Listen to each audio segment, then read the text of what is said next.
Bonsoir, bien-aimés en Christ, soyez bénis. Que le nom de notre Seigneur Jésus soit une fois de plus sanctifié, soit de plus élevé. Nous sommes à notre rencontre hebdomadaire, consultant la Bible. Rencontre que nous voulons, rencontre révélatrice, enseignement, révélation pour application. Oui, parce que Jean 8,32 est très clair. Vous connaîtrez la vérité et cette vérité-là va vous affranchir. Vous connaîtrez la vérité va vous affranchir. Et nous ne voulons pas périr faute de connaissance. Nous voulons, par la grâce du Seigneur, avoir tous les rudiments qui sont contenus dans la parole de Dieu afin de pouvoir réussir notre mission sur cette terre, afin de pouvoir impacter positivement cette terre, afin de nous-mêmes être non seulement éclairés, mais d'être aussi des lampadaires spirituels pour nos familles, d'être les lampadaires spirituels pour nos frères, nos sœurs et pour nos nations.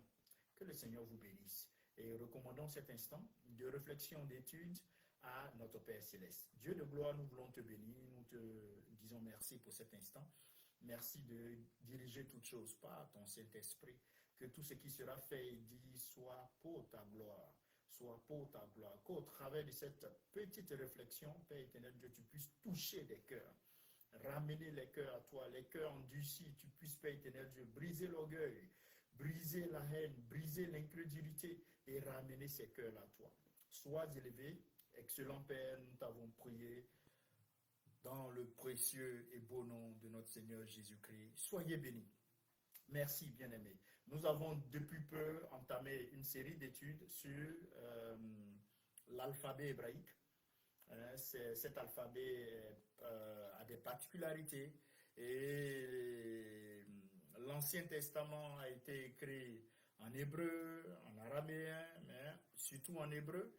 Et nous voulons percer, aller vraiment en profondeur, comprendre la parole de Dieu pour nous chrétiens et pour ceux-là qui veulent savoir qui est celui-là, notre mandant, notre Seigneur Jésus-Christ, et quel est le plan original de Dieu. Tout ceci était déjà bien annoncé dans l'Ancien Testament, avant même de le voir de manière concrète dans le Nouveau Testament, dans la Nouvelle Alliance.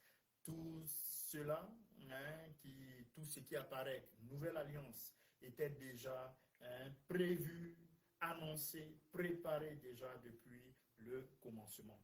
Bien-aimés, aujourd'hui nous sommes à notre septième lettre, la septième lettre de l'alphabet hébraïque. Mais bien avant, il faut rappeler que l'alphabet hébraïque est une véritable, oui, bien aimé, est une véritable révélation divine. Est une véritable révélation divine. Cela va me permettre de présenter déjà les 6 premières lettres et poursuivre avec cette septième lettre. Et chaque lettre est à la fois un symbole. Chaque lettre est à la fois un nombre et une porte spirituelle vers une compréhension plus profonde de Dieu. Vers aussi un plan, la connaissance du plan que Dieu a établi pour l'humanité. Voyez-vous? Et arrivé à la septième lettre, le Zayin, il est important de rappeler brièvement le chemin parcouru depuis la première lettre à la 6e lettre. Et chacune de ces lettres construit, bien aimé, une base pour comprendre la suivante. Voilà, chacune des lettres construit une base pour comprendre la suivante. La première lettre, comme vous le savez, c'est le Aleph. Aleph qui est la première lettre qui s'écrit comme ça. Voilà, Aleph. Et Aleph correspond au chiffre 1, voyez-vous. Aleph correspond au chiffre 1 et Aleph, c'est comme ça. Voilà. Aleph. La deuxième lettre, c'est le Bet. Bet, c'est comme ça. Voilà.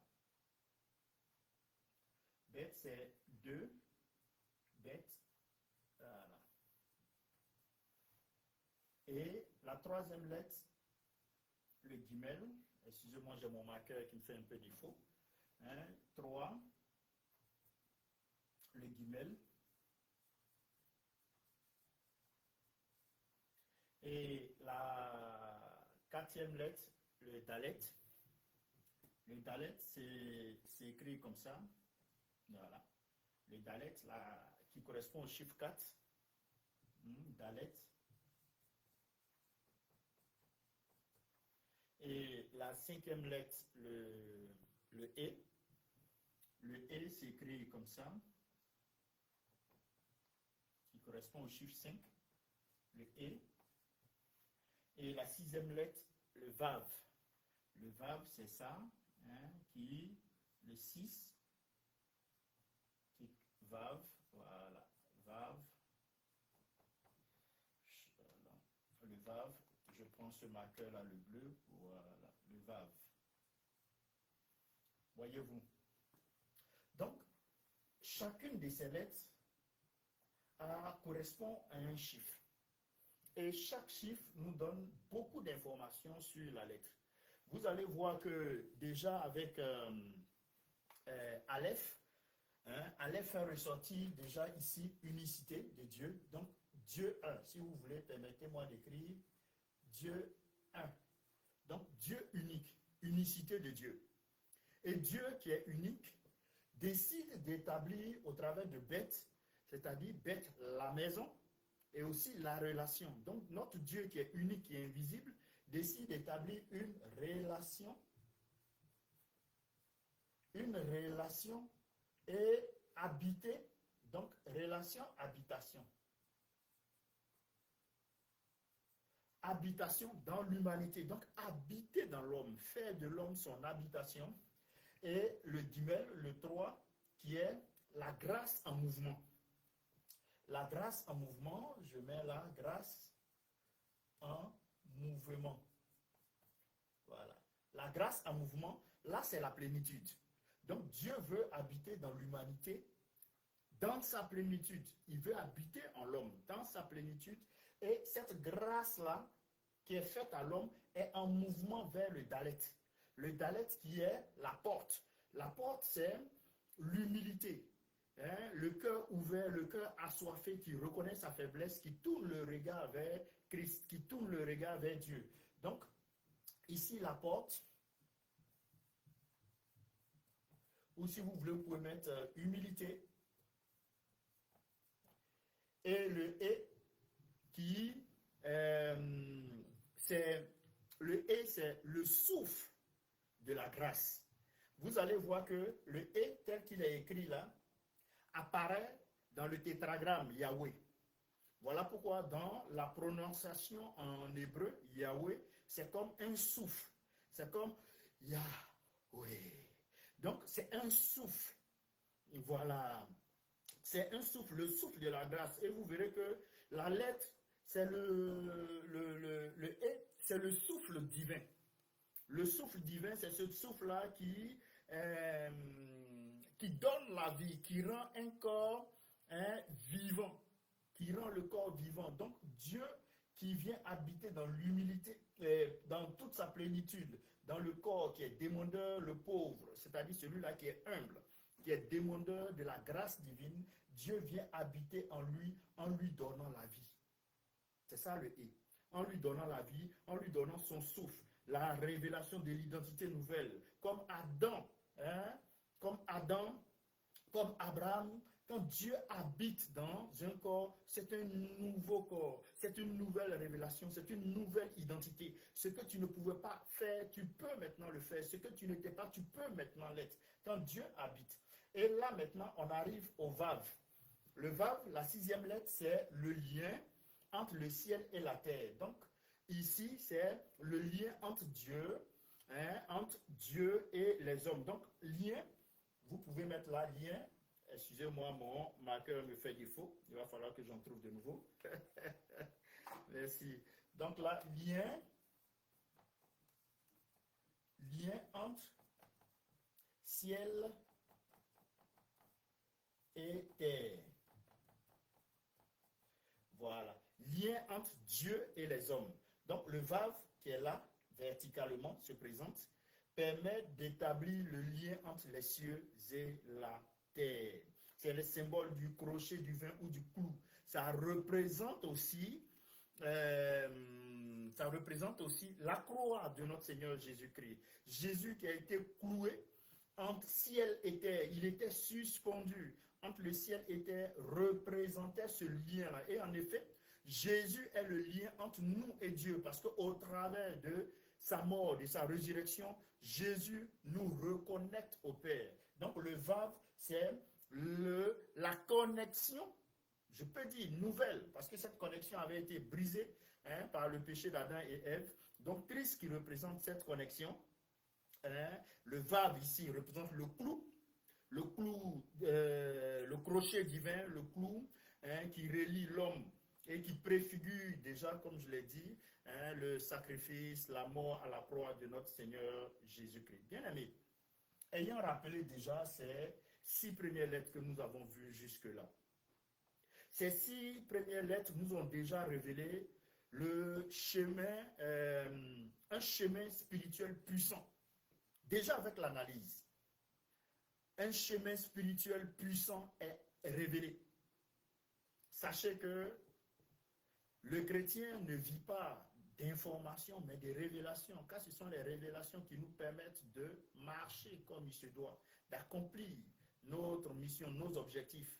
Et nous, au travers de la révélation qui est contenue dans cette étude, cela va nous aider à avoir de la maturité spirituelle. Et cela va vous aider, je le crois, à avoir de la maturité spirituelle. Bien aimé, en analysant les 6 premières lettres, nous partons de l'unité de Dieu, Aleph, nous partons de l'unité de Dieu jusqu'au lien incarné en Jésus-Christ, le Vav, que vous avez vu, en passant par la maison de Dieu, le Bet, jusqu'à la grâce en action, le Gimel, la grâce en mouvement, en action, l'humilité du pauvre, le Dalet, et la révélation du souffle divin, le Hé. Déjà, les 6 premières lettres, voici les révélations qu'elle nous présente maintenant. Vient la 7e lettre, le Zaïn. Le Zaïn, bien aimé, c'est la 7e lettre. Elle se présente, elle est ici, voilà, la 7e lettre, le Zaïn.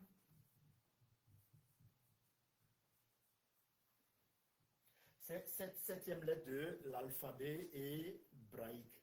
Nous allons ensemble voir la richesse, les révélations qui sont contenues là-dedans, et les implications pour nous aujourd'hui en tant que chrétiens dans notre marche, dans notre vie d'obéissance et de foi. En quoi est-ce que cela nous interpelle, en quoi est-ce que cela est bénéfique pour nous, en quoi est-ce que cela nous aide à être des chrétiens responsables, matures, qui portons du fruit. Bien aimé, le Zaïn, cette 7e lettre, elle porte en elle la plénitude du chiffre 7. La plénitude du chiffre 7. Pour beaucoup, vous allez comprendre l'impact du chiffre 7 dans la Bible. Qu'est-ce que cela veut dire lorsqu'on utilise le chiffre 7 dans la Bible?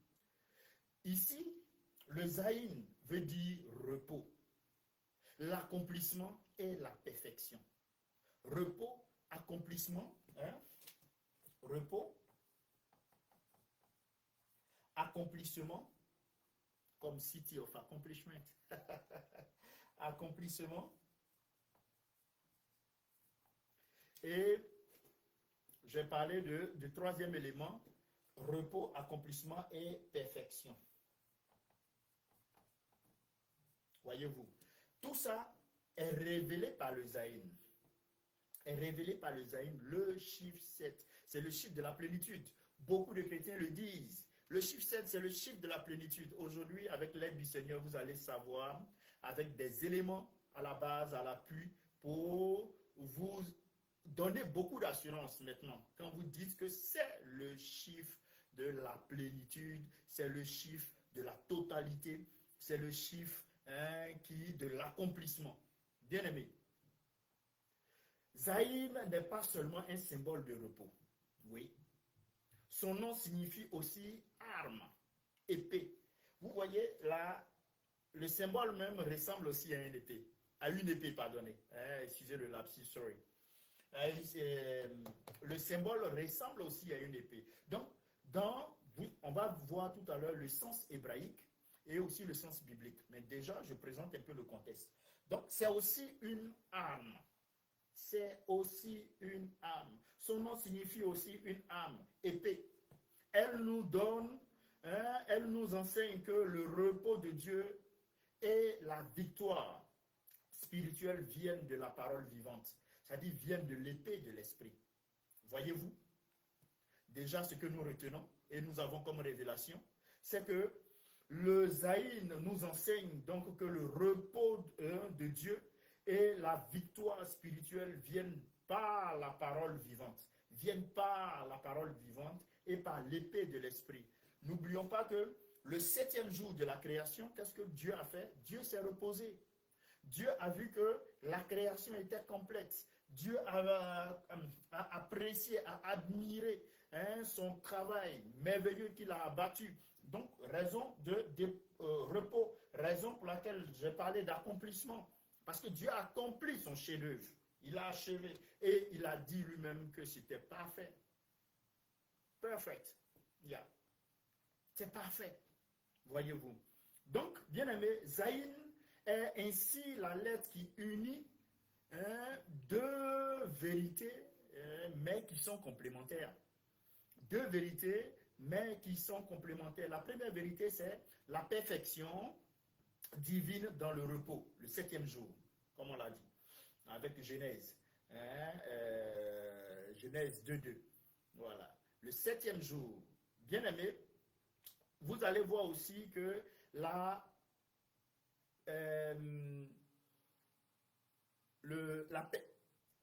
puissance de l'âme spirituelle, c'est cette deuxième vérité-là, la puissance de l'âme spirituelle, c'est-à-dire la parole, voilà, qui apparaît déjà dans les Zaïn. Cette puissance-là apparaît déjà. Pour dire quoi? Que Zaïn, l'épée, la perfection, l'âme pour le chrétien. Zaïn est la 7e lettre de l'alphabet hébraïque, oui, je le rappelle. Sa valeur est le chiffre 7, le chiffre de la perfection divine, le chiffre du repos, le chiffre de l'alliance. Son nom vient de la racine hébraïque, le zen. Le zen s'écrit de la sorte, vous allez voir, vous allez avoir là, il faut, je me mets là pour vous permettre de bien apprécier. Et vous allez voir que le zen s'écrit de cette manière qui permet d'apprécier cette racine-là, qui, la lecture du zen, c'est ça, qui nous permet de... là, voilà, et vous avez ça. Voilà. Donc là, c'est le zen. Avec là, le Y là et le N. Donc c'est comme si le I de Zaïn sautait. C'est comme si le I de Zaïn, je ne sais pas si vous voyez, je n'ai pas envie de donner d'eau. C'est comme si le I de Zaïn qui était là sautait. Voilà, ici on met Zaïn parce que c'est la lettre. Maintenant là, quand on le fait, il s'écrit de cette façon. Et ça vient de cette racine-là. Voilà. Ça vient de cette racine. Et cette racine signifie outil. Voilà. Signifie outil ou arme. Outil ou arme. Voyez-vous. Cette racine signifie outil ou arme. Et graphiquement, comme je l'ai dit, la présentation d'Isaïe nous donne l'impression que c'est une épée, ressemble à une épée dressée ou un instrument de combat. Voilà. Le Zaïn, bien aimé, est une porte d'une double dimension. Voilà. Est une porte d'une double dimension. Ce qu'il faut savoir, c'est quoi? C'est qu'il y a la plénitude et le repos divin, le 7e jour, comme je l'ai évoqué, et l'âme spirituelle, la parole de Dieu, l'épée. Ça vous donne déjà des versets bibliques que vous connaissez. On va en arriver. Voilà, on va en arriver, bien aimé. Et vous allez maintenant voir le sens hébraïque. Quand les Hébreux parlent de Zaïn à quoi font-ils allusion? Quand la Bible parle de Zaïn, à quoi fait-elle allusion? Ensemble, nous allons essayer de voir cela pour nous permettre d'apprécier les révélations qui sont à l'intérieur. Le sens hébraïque nous permet de savoir ceci, que Zaïn, arme, épée, instrument de guerre, est associé à la protection et à la défense. Est associé à la protection et à la défense. Et la valeur numérique du Zaïn, c'est le chiffre 7, le chiffre de la perfection, le chiffre du repos, de l'accomplissement, mais aussi de la plénitude spirituelle. Mais aussi de la plénitude spirituelle. Bien aimé, dans la Bible, on va encore un peu plus loin. Avec déjà ce que nous savons, nous voyons déjà le 7e jour, le repos de notre Dieu. Après son merveilleux boulot, après la conception de l'humanité, après la conception du monde, de l'univers, le Seigneur se repose. Le 7e jour, Dieu se repose, le repos de Dieu. Dieu acheva au 7e jour son œuvre et il se reposa. C'est ce que nous dit Genèse chapitre 2, le verset 2. Dieu se reposa. Le chiffre 7, bien aimé, le Zaïn, marque l'accomplissement parfait de l'œuvre divine. Ça marque l'accomplissement parfait de l'œuvre divine. Voyez-vous, la particularité de l'alphabet hébraïque, avec les différents chiffres que j'ai eu à présenter là, nous permettent d'avoir des analyses, de vous rappeler davantage que aucun chiffre n'est donné de façon hasardeuse dans la Bible. Tout a une signification. Et à partir d'aujourd'hui, vous devez savoir, lorsque vous voyez 7, il y a des symboles. Il y a des symboles prophétiques qui sont à l'intérieur. Et 7, c'est comme un symbole prophétique. On le voit en les 7 trompettes dans Josué. Dans Josué chapitre 6. Et même aussi dans Apocalypse chapitre 8. 8 à 11. Les 7 trompettes. Dans Josué chapitre 6, nous avons vu pendant la guerre autour de Jéricho, il y a eu 7 trompettes. Il y a eu 7 encore apparaît dans Apocalypse chapitre 1, le verset 4, parlant des 7 esprits de Dieu. Des 7 esprits de Dieu. Il y a 7 chandeliers. Apocalypse chapitre 1, verset 12. Nous avons encore 7 paroles de Jésus sur la croix. Nous avons encore 70 fois 7 pardons que nous retrouvons en Matthieu chapitre 18, le verset 22. Bien aimé, le Zaïn révèle que Dieu agit en cycle de perfection et de complétude. Dieu agit en cycle de perfection et de complétude. Et l'autre point que je mets encore en avant, c'est quoi? C'est que le Zaïn est une âme spirituelle. Oui, le Zaïn est une âme spirituelle. Et là, je vous envoie en Éphésiens chapitre 6, le verset 17, qui nous dit quoi? Prenez aussi l'épée de l'esprit qui est la parole de Dieu. Qui est la parole de Dieu. Le Zaïn préfigure la parole de Dieu comme arme contre les ténèbres. Comme arme contre les ténèbres. Bien aimé, le croyant, tout chrétien, aujourd'hui, combat non avec ses forces. Nous ne combattons pas avec des forces, des armes physiques. Nous ne combattons pas avec des armes physiques, mais avec des armes spirituelles. Nous combattons avec l'épée vivante et tranchante, la parole de Dieu. C'est pourquoi Hébreux chapitre 4, le verset 12 va nous dire, car la parole de Dieu est vivante, elle est efficace, plus tranchante qu'une épée à double tranchant. Voyez-vous, nous combattons avec la parole. Et c'est ce que nous révèle le Zaïn. Quelle implication pour toi, chrétien? Quelle implication spirituelle pour toi aujourd'hui, bien-aimé? La première implication que je mets en avant, je vais en citer 3. Tu peux en trouver d'autres, mais je cite 3. La première implication que je trouve, c'est que le Zaïn nous révèle que nous entrons dans le repos par la foi. Nous entrons, ou si vous voulez, nous sommes invités à rentrer dans le repos de Dieu par la foi. Voilà. Le Zaïn égale au chiffre 7, égale au repos. C'est-à-dire Dieu invite ses enfants à vivre dans la paix et la confiance. Et vivre dans la paix et la confiance, c'est l'acceptation par la foi. On ne peut pas, non, c'est par la foi qu'on peut avoir accès à cela. Il reste donc, bien aimé, un repos du sabbat pour le peuple de Dieu. Et c'est ce que nous dit Hébreux chapitre 4, le verset 9. La deuxième implication spirituelle que je te présente, c'est de combattre avec l'épée de l'esprit. Pour tous tes combats, il faudrait que tu puisses combattre avec la parole de Dieu. Il faut la connaître. Comme l'Ésaïe est une arme, le chrétien doit apprendre à manier la parole de Dieu dans la prière, dans la proclamation et dans le témoignage. Nous avons l'exemple de notre Seigneur Jésus, l'exemple parfait.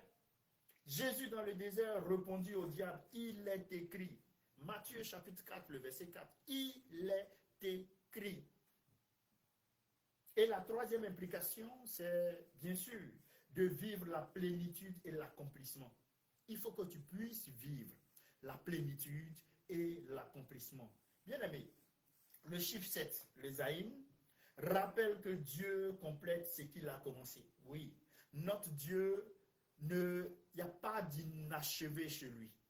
Il n'y a pas d'inachevé chez lui. Quand Dieu commence, il termine. Et la Bible nous dit en Philippiens 1, le verset 6, que celui qui a commencé en vous, cette bonne œuvre la rendra parfaite. Il va l'achever selon d'autres versions. Bien aimé, essayons de parcourir quelques illustrations bibliques et prophétiques pour nous permettre d'appréhender la puissance et la richesse de cette septième lettre. Nous avons, je l'avais évoqué un peu plus haut, les 7 tours de Jéricho, en Josué chapitre 6, le verset 15. Les 7 tours de Jéricho, le peuple marcha 7 fois, sonne 7 trompettes. Et qu'est-ce qui a été la conséquence? La conséquence après cette obéissance, en prophétisant, au travers de ce chiffre 7, quelle a été la conséquence? Les murs de Jéricho se sont écroulés. Donc, pour que les murs de ta vie s'écroulent, il faut rentrer dans cette dimension prophétique-là du chiffre 7. Dans cette dimension de plénitude, d'accomplissement, d'achèvement, de repos en Dieu. C'est ainsi que tu pourras avoir l'exaucement. Bien aimé, la plénitude de l'obéissance libère la victoire. Quand tu obéis totalement, pas partiellement, tu obéis totalement à Dieu, ça t'ouvre la porte de la victoire. Ça t'ouvre la porte de la victoire. Bien aimé, nous avons Naaman. Le prophète lui a dit, va te plonger dans le Jourdain 7 fois. Mais Naaman s'est plongé 3 fois, 4 fois, 5 fois, 6 fois. Il sait pas, jusqu'à la 6e fois, il n'était pas guéri. Il a fallu qu'il atteigne la 7e fois. Et on le voit dans 2 Rois chapitre 5, le verset 14. À la 7e plongée, quand il est ressorti, la lèpre l'a abandonné. La lèpre a quitté son corps. Il est guéri de sa lèpre. Je veux que tu retiennes ceci, que la perfection de l'obéissance attire la guérison. Là, quand Dieu te demande de faire quelque chose, il faut le faire de manière parfaite. Ça va attirer la guérison. C'est comme un médecin qui te donne une posologie. Quand tu respectes la posologie comme chez toi, mais ça t'a conduit à la guérison. Mais quand tu ne respectes pas la posologie, il y a un problème. Il y a un problème. Nous avons aussi l'exemple qui est contenu dans Matthieu 18, 22. Le fait de pouvoir pardonner 70 fois, 7 fois, comme le disait notre Seigneur Jésus. Le pardon parfait et infini, c'est ce qui est révélé. Voilà pourquoi nous, en tant que chrétiens, nous devons pardonner. Nous devons pardonner, bien aimés. Le pardon parfait et infini. Le Zaïm appelle au pardon total. Le Zaïm appelle au pardon total. Une arme spirituelle contre le diable. Le Zaïm que vous voyez là, une arme spirituelle contre le diable. Bien aimé, nous avons visité Genèse chapitre 2, le verset 2, parlant du repos du 7e jour. Nous avons visité Hébreux 4:12, parlant de la parole comme épée. Nous avons visité Éphésiens 6:17, parlant de l'épée, de l'esprit. Nous avons visité Josué chapitre 6, le verset 15, parlant des 7 tours de Jéricho. Nous avons visité 2 Rois 5:14, parlant de Naaman guéri après les 7 immersions. Nous avons visité Hébreux 4:9, parlant du repos du sabbat pour le peuple de Dieu. Bien-aimé, j'aimerais conclure par ceci. Je veux que tu saches, toi chrétien, qui me suit, qui m'entend. Le chrétien armé et reposé en Dieu a la victoire. Le chrétien armé de la parole et reposé en Dieu a la victoire. Le Zaïn que nous venons d'étudier nous enseigne 3 vérités fondamentales, 3 révélations fondamentales. Le repos de Dieu est une arme spirituelle contre le stress et la peur. Le repos de Dieu, si vous voulez, le repos en Dieu est une arme spirituelle contre le stress et la peur. La deuxième révélation, c'est que la parole est notre épée. Elle coupe, elle libère et elle protège. C'est une arme offensive et défensive. La troisième révélation, c'est que le chiffre 7 révèle que Dieu accomplit tout à la perfection. Et toi, tu n'es pas une erreur, tu es une bénédiction. Donc toutes les fois où l'ennemi va vouloir te dire que tu es une erreur, il faut rejeter cela. Car Dieu accomplit tout à la perfection. C'est pourquoi Éphésiens chapitre 6, les versets 10 à 17, je veux juste résumer, vous pourrez avoir le temps de bien lire ça. Soyez forts dans le Seigneur bien-aimé. Prenez l'épée de l'esprit. Soyez forts dans le Seigneur. Prenez l'épée de l'esprit. Que le Seigneur vous bénisse.